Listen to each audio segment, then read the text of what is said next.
خردبین کا سہارا لو۔ یہ میں حیران ہوں، تم انسانوں نے اپنی ایجاد سے یہ نظریہ کیوں نہیں تسلیم کر لیا کہ ہوا میں یہ مخفی مخلوق ان جراثیموں کی طرح ہو سکتی ہے جو نظر نہیں آتے، اور ہر انسان ان کا شکار بھی نہیں ہوتا۔ لیکن جب کوئی انسان کسی ایسے جراثیم کا شکار ہوتا ہے جو جان لیوا ہو، کسی بیماری کو پھیلانے کا موجب بنتا ہو، تو تم اس مخصوص بیماری سے نجات کے لیے معالج سے رابطہ کر لیتے ہو، ادویات استعمال کرتے ہو، عمل جراحی سے گزرتے ہو۔ بس یہ جان لو کہ یہ شیطانی مخلوق ان جراثیموں سے زیادہ مہلک ہے جو تمہارے خون میں گردش کرتے رہتے ہیں۔ ایک انسان کے اندر اس قدر جراثیم ہوتے ہیں کہ تم ان کا شمار نہیں کر سکو گے۔ ان جراثیم کے باہر کے جراثیموں کے ساتھ جب ملاب ہوتا ہے تو اندر شرارے پھوٹتے ہیں، مگر یہ تمہیں نہیں معلوم ہوتا۔ مگر جب طبیعت خراب ہوتی ہے، ٹیسٹ کراتے ہو، علاج شروع ہوتا ہے، تو تب معلوم ہوتا ہے بیماری کیا تھی اور اس کا علاج کیسے کیا گیا۔ میں چونکہ خود بھی جنات کی دنیا میں ایک طبیب ہوں، حکیم ہوں، اس لیے میں مطلب کی روح سے یہ سمجھا رہا ہوں کہ تم جانتے ہو کہ یرکان کے مریض کو مرگی کی دوا دے کر ٹھیک نہیں کیا جاتا۔ غور کرو تو تمہیں معلوم ہو جائے گا کہ یہ علاج معالجے دراصل نظام قدرت کو سمجھنے کے اشارے ہیں۔ بالکل اسی طرح ہماری مخلوقات کے معاملات کو بھی سمجھا جا سکتا ہے۔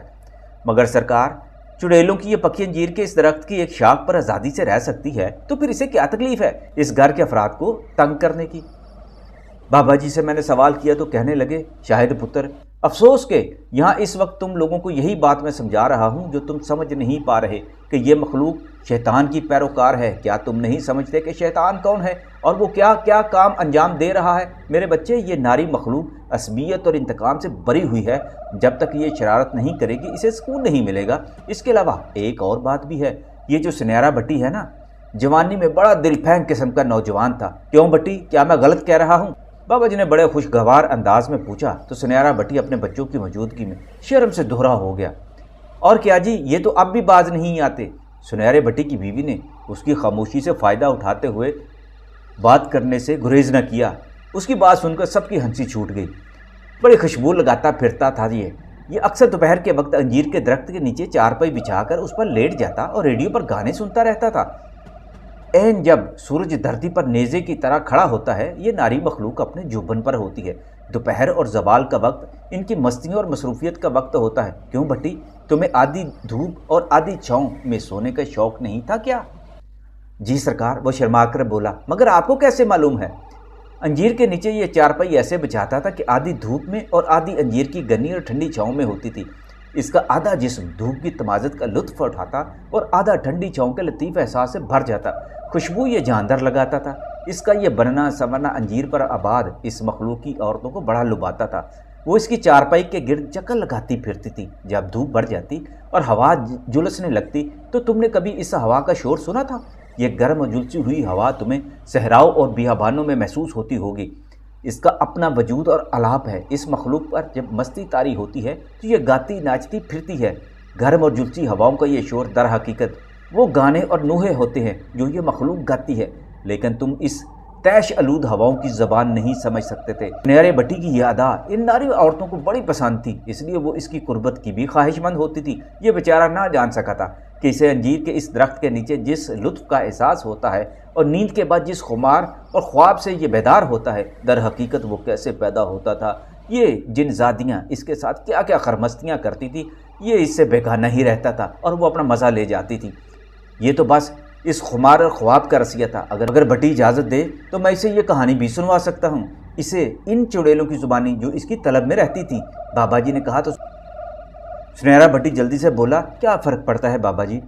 اچھا، اس بڑی محفل میں سننا پسند کرو گے؟ شرم کرو بٹی، بوڑھے ہو گئے ہو مگر تمہارے اندر کی ہوس نہیں گئی۔ اپنے بچوں کے سامنے کہتے ہو کہ مجھے یہ کہانی سناؤ، کہ یہی کہنا چاہتے ہو؟ اس کی بیوی اس پر برس پڑی تو اس کا بیٹا بولا، اماں جی کیا کرتی ہیں، چھوڑے ان باتوں کو۔ وہ تو میں اس لیے کہہ رہا تھا کہ یہ تجربہ ذرا مختلف ہے۔ مجھے تو آج تک احساس نہیں ہو سکا سرکار کہ کسی دوسری مخلوقی عورت بھی مجھ میں دلچسپی لیتی ہوگی، اس لیے ذرا میرا دل مچل گیا۔ فضول باتیں نہ کریں جی، ورنہ یہاں میں سارے کرتوت سنا دوں گی۔ اس کی بیوی کو جیسے آج موقع مل گیا تھا۔ غازی اور شاہ صاحب میرے پاس کھڑے تھے اور ہم تینوں ان کی باتیں سن کر ہنس کر دورے ہو رہے تھے۔ سرکار اگر اجازت دے تو میں بٹی صاحب کو دوسرے کمرے میں لے جاؤں اور انہیں داستان عشق سنوا دوں۔ غازی سے نہ رہا گیا، وہ ان سے بات کر اسے چھیڑنے لگا۔